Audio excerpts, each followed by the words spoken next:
নারীদের জায়গা কই? এই পৃথিবীতে তো নারীদের জায়গা নাই।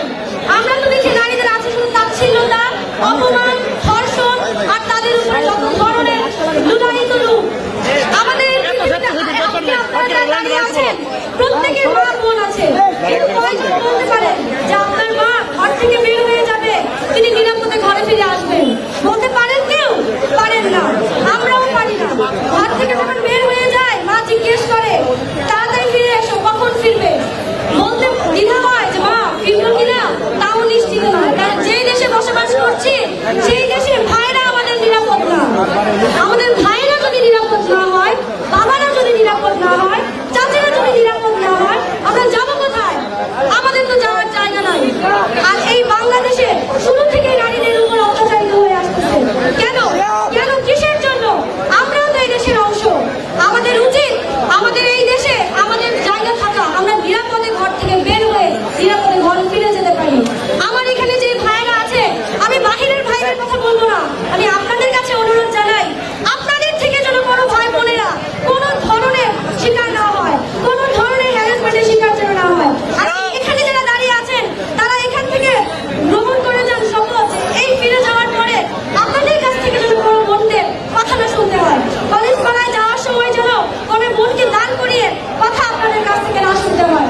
আমি অন্য দেশের ভাইদের কথা বলবো না, ব্রাহ্মণবাড়িয়াতে যারা আছেন তারা আমাদের সাথে একাত্মতা পোষণ করেন, এখানে যারা আছেন তারা একাত্মতা পোষণ করেন, যেন আপনাদের তরফ থেকে আর কারো ধর্ষণের শিকার, ইফতিজিংয়ের শিকার হতে না হয়।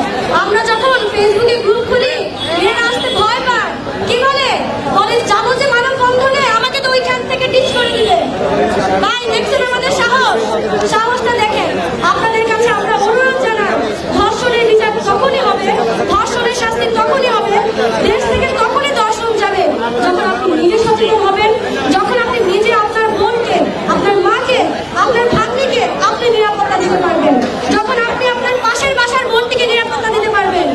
আপনার বোন যদি নিরাপদে ঘরে ফিরে যায়, অন্য আরেকজনের বোনও নিরাপদে ঘরে ফিরে যাবে। মনে রাখবেন, আপনার বোনকে আপনি নিরাপত্তা না দিতে পারলেও অন্য আরেকজনের বোনকে আপনি নিরাপত্তা দেন, আপনার বোনকে আরেকজন ভাই নিরাপত্তা দিবে। এইটুকু শপথ আপনারা আজকে গ্রহণ করে যান। আপনাদের কাছে হাত জোর করে অনুরোধ, আমি বাকি দেশের মানুষের কথা বলি না, আপনাদের কথা বলি ভাই। ব্রাহ্মণবাড়িয়াতে আমরা যারা চলাফেরা করি, আপনাদের কাছে আমরা রেহাই চাই, রেহাই চাই, আপনাদের কাছে আমরা রেহাই চাই, যেন রিকশায় ওঠার সময়, রাস্তাঘাটে চলার সময় আপনাদের কাছ থেকে আমাদের হেরে তুলতে না হয়, উন্না ধরে টান খেতে না হয়, আপনাদের কাছ থেকে চাই। আমি বাহিরের কথা বলবো না।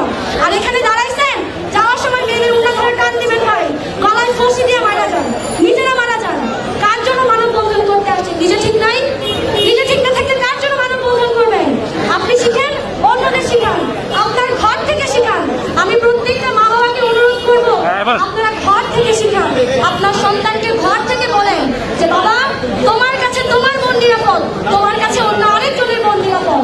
তোমরা ছোট থেকে শেখার চেষ্টা করো, তুমি যেরকম নিরাপত্তার সাথে এই দেশে থাকতে পারবে, তোমার দেশের বোনেরাও এই দেশে থাকতে পারবে।